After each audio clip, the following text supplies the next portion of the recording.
Hello ladies and gentlemen, Yessik here again today to bring you another episode of Indie Crunch, the gaming show that sounds like a cereal. And today we're looking at Ballpoint Universe, an awesome game that everything in it is drawn by hand. It's a combination of side-scrolling shooter and platformer, and it's done quite well. There are a few complaints I have, but let's just take a look at the game to begin with. You've seen some of the platforming sections, let's show you some of the side-scrolling shooter sections. So as you can tell, here's my ship. The ship is customizable. You can have different wings which give you health and speed upgrades. You can have different types of guns. So I'm going to have the V-gun and the revolver this time just for the hell of it. And different types of special attacks, which are the spade, ace. I prefer the spade. So let's see. I love the art style in this game. My one complaint so far though is actually this the sound design. As you can tell, the actual firing sound is quite grating, and while it is a lot of fun and you can customize as much as you want, the sound, I generally have it almost turned off for this game. So that's my one complaint. Everything else about it so far is like the most beautiful thing ever. I love games with this much customization. I love side-scrolling shooters, I love platformers, and I love unique art styles. So this game is basically everything I could possibly want it to be. Now basically how this game plays out is that you go around and try to beat these levels losing as few lives as possible, and you can see in the top left corner there that I'm currently at 4 lives. Depending on the amount of lives you have at the end, you get different amounts of rewards for beating levels. And those rewards are usually in the form of golden stickers or ship parts. So beat levels, beat them well, and you get new ship parts that you can use to improve your ship and beat other levels with higher scores. And to add to all this, you have this awesome aesthetic that you currently see in the background, where everything is hand-drawn. Everything foreground, background, midground. And the other thing about this game is it is currently in open beta, and I will leave a link in the description to where you can download the beta of this. It's a lot of fun and I highly recommend it. Now you might notice that I'm a bit distracted while giving you commentary about this game, and that is because I have not actually played this level yet, so I'm not too familiar with it. After this I'll be moving on to a level that I'm more familiar with and weapons I'm more familiar with. I actually just picked up this V-shooter and this revolver. Now, other problems with this game, to be honest, I really can't think of any. This is probably one of my favorite games that I played in a long time, and I have actually done coverage of this game before, but since the new beta came out, I'm really enjoying what they have, and taking a new look at it has been very exciting for me. As you can tell, I'm almost dead already, so I'll probably move on to an easier level, or at least an easier weapon loadout after this. Just to show you some more of the game, some more of the art style, all of the levels so far have been incredibly varied and different for me, and I've been enjoying all of them. Yeah, so let me just die here. I'm going to die and abort, and then maybe I can show you an earlier level and a boss fight. What could it be? So the main story here is actually that you are from the art spring, or the spring of creation, and every new doodle that comes out of there now has to be enlisted in the military because this whole area has been invaded by the logicians, who you are currently at war with. And the reason you get new weapons for every fight is because you steal the logicians' weapons.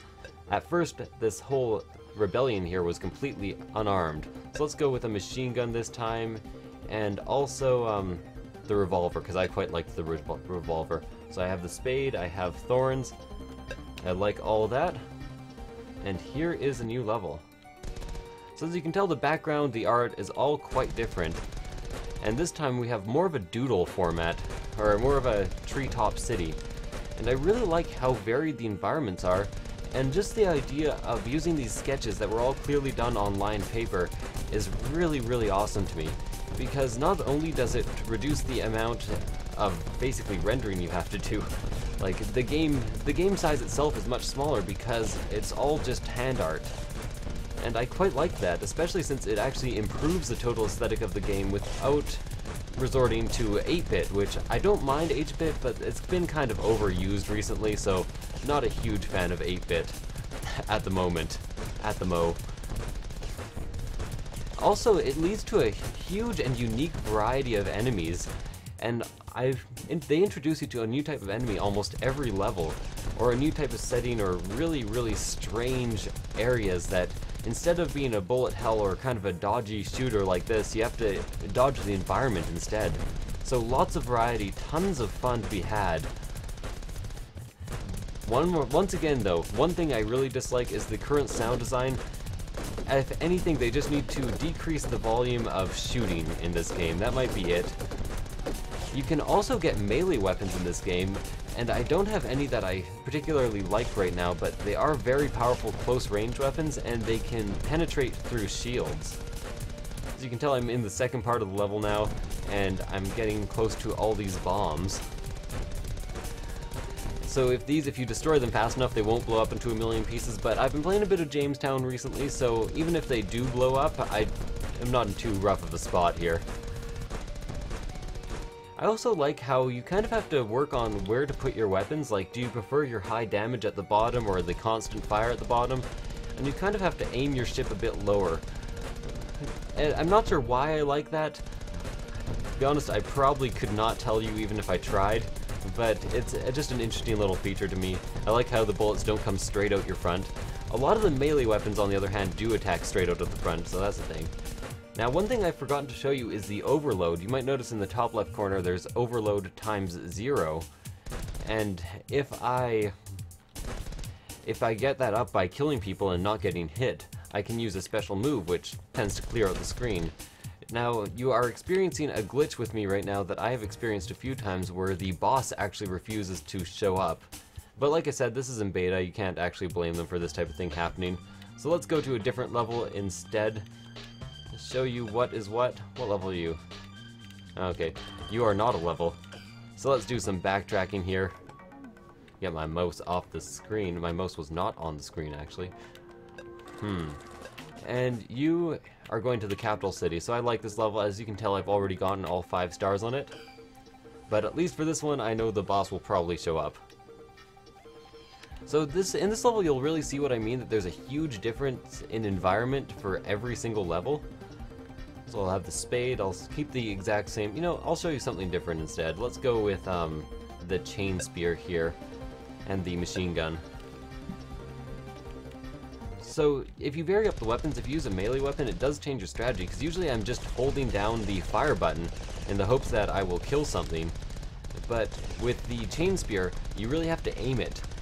But what it does allow you to do is actually get through shielded enemies, which I'm pretty sure you'll see a whole row of them encroaching on us soon. Yeah, here we go. Shielded enemies, you can see the bullets are not working in the slightest, but I can just use the chain spear and get a couple of easy kills in there. Also, this introduces you to a bunch of new enemy movement patterns, and I've noticed that there is a huge variety in different types of enemies, different firing patterns, different ways that these enemies come from you. Which does occasionally lead to bullshit situations where you don't at all know what an enemy's going to do and it just blindsides you, but usually is a huge plus in the favor of the game. So, here again using the spears, just taking up my overload, and I might as well use it right now. So you can actually get different types of overloads by replacing your core. That's the ace that you just saw. I also have spades right now, which is just a wide, close range shot that does more damage. I also like the fact that I'm pretty sure you are actually firing pencils, which I guess it makes sense for the logicians to be firing, considering they are logician items. But to be honest, I don't see the difference between us, the doodles, and the logicians, which are also really fucked up doodles. Maybe these are traitor doodles? I don't know. Some weapons, as you can tell there, have higher damage. I actually have 15 health right now, but 2 of those magnum shots managed to take me out anyways. Occasionally, if the developers thought a level was too hard, they will give you 1 extra life just to hang on to. So this is clearly a controlling unit. If you destroy that, all the shield guides die.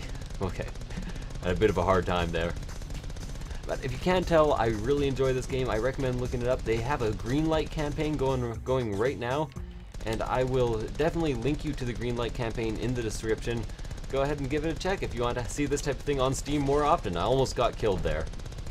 You have health, but if you have people run into you, you will often just die automatically. Really nothing you can do about that. I do like the music, but maybe turning down the firing sound effects is in order. I know I keep repeating that, but after quite a long time playing this game, you really start to get sick of the firing sound effects. So, of course, some bosses, like bosses in a lot of these types of games, fire enemies at you or have enemy waves, but that actually just manages to get you to recharge your overload faster. I'm not doing very well on this level, but to be fair, I'm talking at the same time. So this guy actually has a melee attack, and I found a lot of bosses do, and a lot of them are about pattern recognition. Like, I know for a fact that after he fires these 2 handcuffs, he's probably going to try to whack me with his baton. Let's check it out.